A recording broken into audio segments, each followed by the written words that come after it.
Good morning, class 12th. Today we will be doing the next topic of haloalkanes and haloarenes, which is a reaction with metals.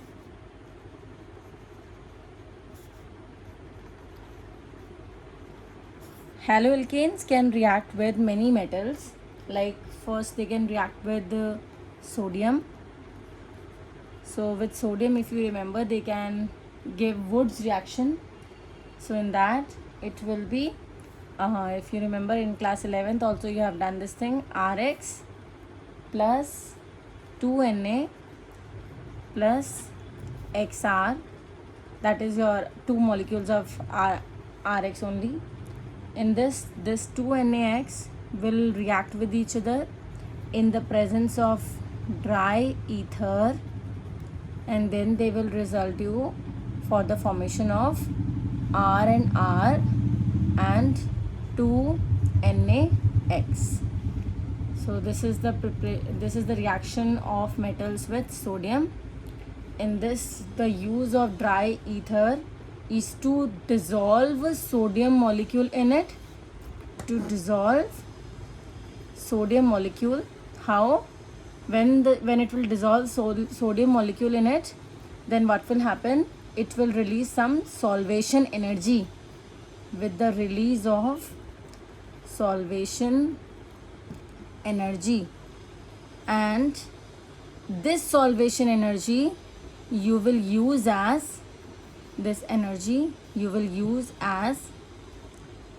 ionization energy for removing one electron from sodium. Because if you will see the mechanism of this reaction, in that first sodium has to remove one electron, and to remove that electron, an ionization energy needs to be provided from outside, and that energy dry ether will provide by dissolving sodium in itself, because dry ether is a solvent. That's why. So this is your reaction, and you know this thing that this reaction is used only for making even number of alkanes. Like for example, if you have two molecules of CH3Cl, they are reacting with two molecules of sodium, then they will, in the presence of dry ether, then they will result in the formation of CH3 which is alkane, plus 2NaCl. So this reaction is called Wood's reaction.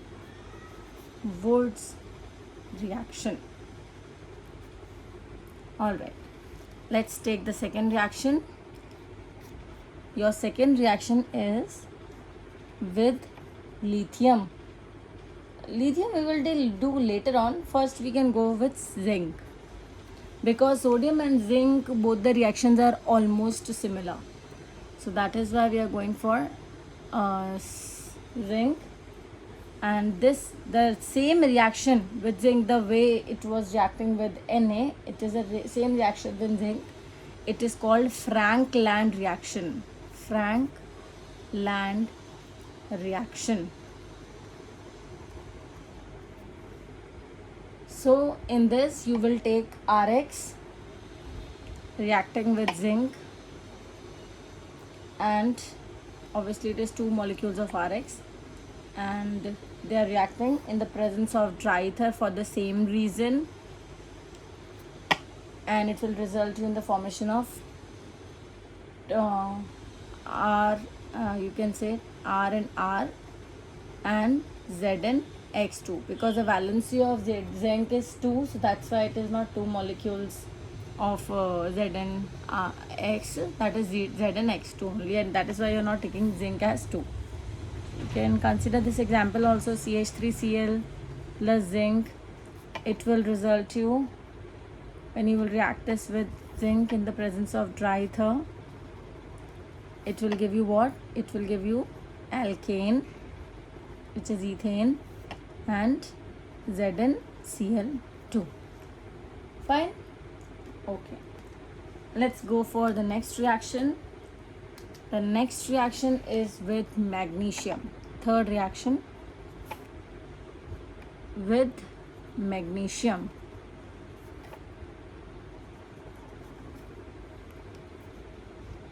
In this reaction, it will form Rx plus Mg. It will, in the presence of dry ether, it will give you RMgX, which is Grignard reagent. Grignard reagent. Okay, so this compound is very important. Let's take one example. Like for example, you have CH3Br. You're reacting this with magnesium in the presence of dry ether. Then it will give you CH3MgBr. Okay. Alright, we can check the mechanism also for this reaction. Let's see mechanism.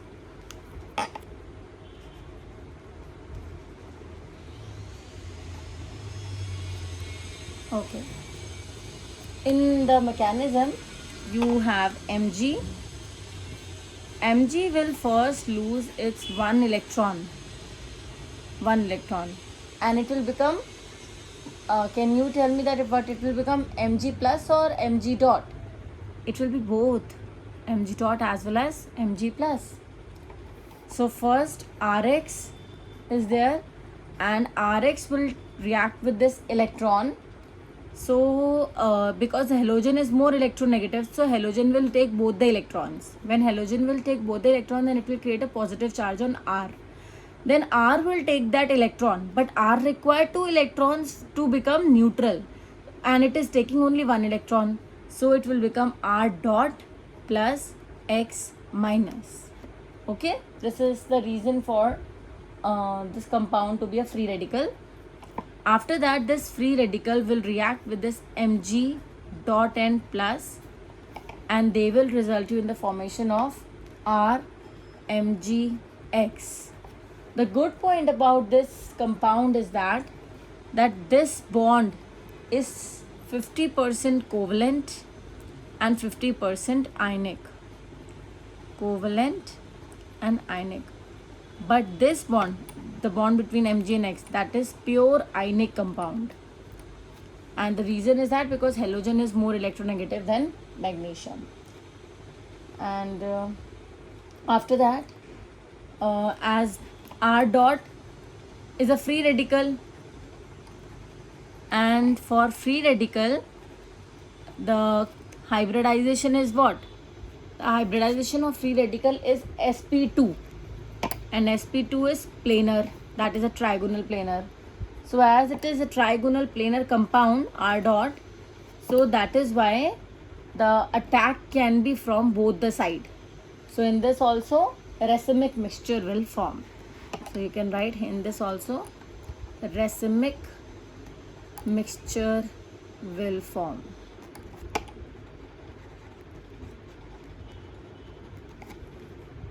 Okay.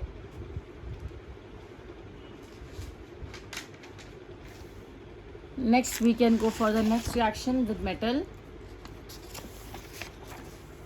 which is lithium.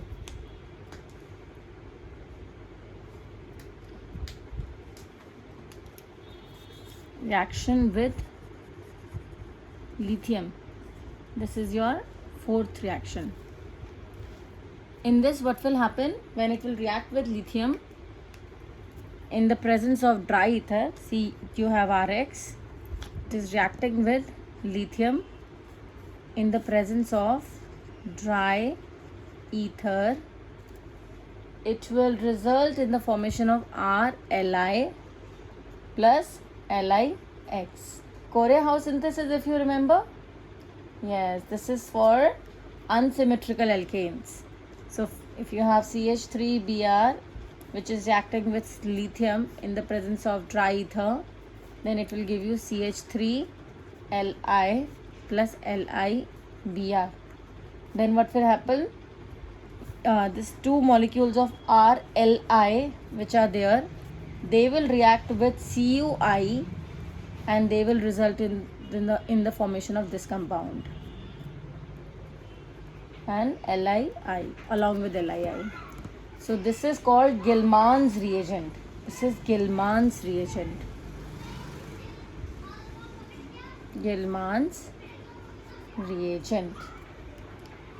Okay, so you can take one example also in it, which is 2 molecules of CH3Li plus CuI gives out CH3 Cu CH3 Li plus Lii.